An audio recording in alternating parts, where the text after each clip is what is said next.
Ce deuxième sujet d'étude s'intéresse à l'évolution de la place des femmes dans la société française depuis la Belle Époque, donc la fin du XIXe siècle historique, jusqu'à nos jours.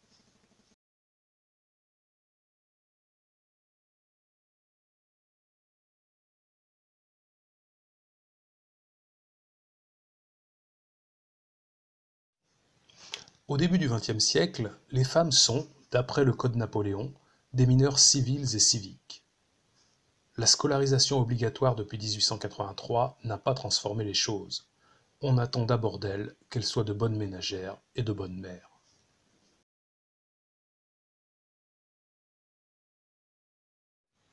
Lors de la Première Guerre mondiale, les femmes vont jouer un rôle fondamental dans l'industrie de guerre, à la place des hommes. Mais dès la fin des combats, elles sont renvoyées dans leur foyer.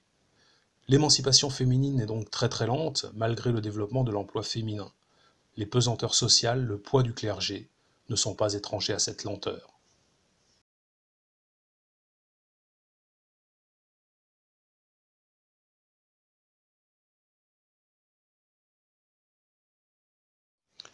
En 1944, par décret du général de Gaulle, les femmes obtiennent le droit de vote, en reconnaissance de leur rôle dans la résistance. Malgré cela, elles seront bien peu intégrées en politique. Il faut attendre l'an 2000 pour qu'une loi sur la parité voie le jour, et malgré la loi, la parité n'existe toujours pas.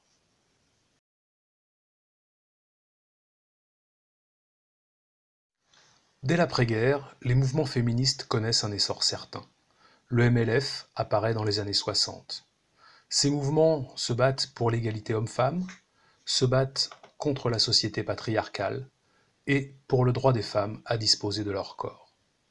Ces combats portent petit à petit leurs fruits. En 1967, la loi Neuwirth autorise la contraception.